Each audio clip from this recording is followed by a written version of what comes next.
Do I have to replace my deck or can I just resurface it? This question is one of the most important questions that a homeowner has to ask when it comes to doing work on their home or their deck. And so we are going to walk you through some of the things that we're looking for when we're talking about this question. We're out here in Portland and this customer has that exact question. So let's take a look at some of the signs that we're looking for to help us make that decision. One of the first signs is just simply, before we even get a look at the framing, we can tell a lot about what's going on with the framing by how the decking is sitting. So in this area here, it might be hard to see in the video here, but you can see how this section is significantly lower than this section. And so oftentimes that can tell us that the beam or the joists below, there's something going on with them. The second thing we're going to look for is any areas like this that have significant wear and tear on the decking, because it enables us to take a knife or a screwdriver, clean out some of this area here. And then once we get down to the joist, I know it might be hard to see in the video, but we can just kind of poke and prod. This one seems very solid, but you'll see when you take a screwdriver and poke through those cracks, if you have any give, if it's going in there, there's a chance that that joist is very likely rotten. Let's move over to the edge of the deck. This is a prone area as well for some rot. So you can see right here, this area is all rotten. So this board, it caves in right there. It's all rotten in there. And if I take a look at this joist, see this one is super soft. You can tell that this joist here, that rim is completely rotted. So those are the, just some face level stuff that we're going to be looking at. We know we're going to be replacing the decking, so we're not too concerned about that. We know we're replacing the railing, so we're not concerned about that. It's just we're looking for signs that the framing itself is structural or not. So now let's move down under this deck here. The other thing I'm going to be looking for is flashing. So this deck here, or these decks, there's been several different stages where things have been replaced. This deck here looks original. I can see that they just bolted the deck right to the siding. There's no flashing. They didn't cut this out. That's typically going to be a concern. What we like to see is what they did here. If you can see, there's that little bit of metal flashing underneath there, as well as right there.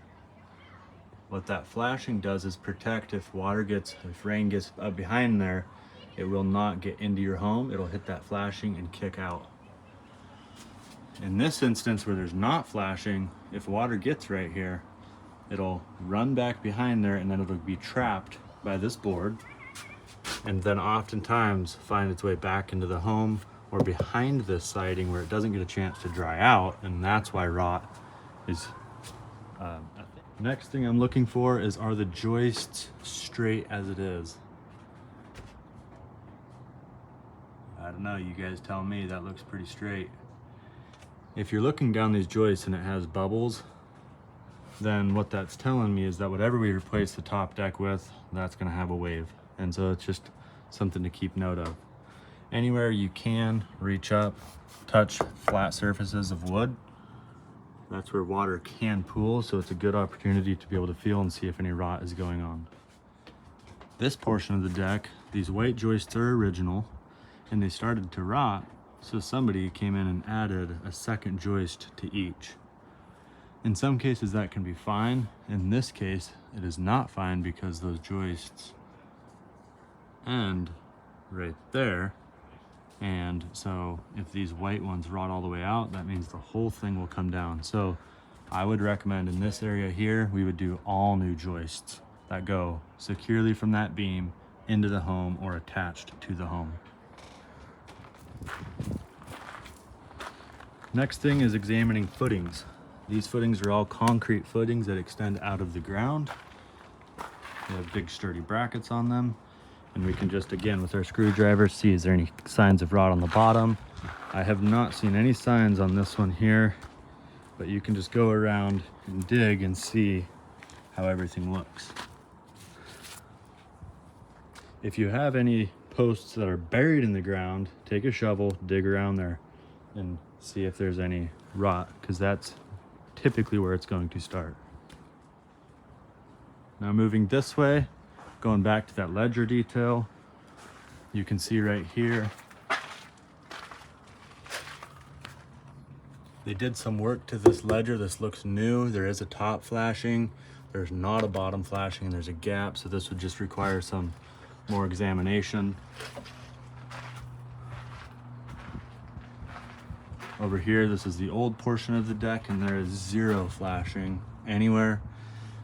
This is where I would, go into the crawl space and actually be looking at the wall to see if there's any signs of rot at all. And so you can see if there was rot, right here is where it's going to show.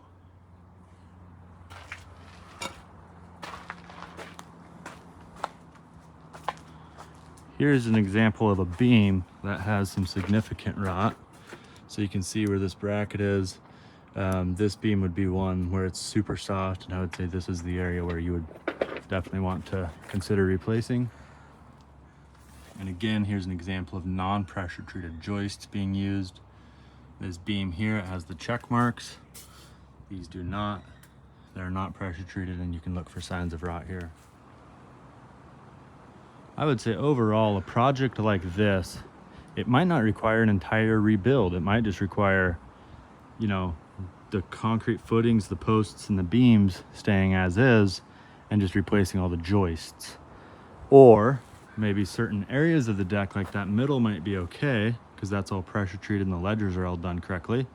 But this area here, where the ledger is not done correctly and it's not using the right wood, maybe you would replace, just this section and then just redeck the rest. So the two huge factors of a price on a deck project are the labor and the material.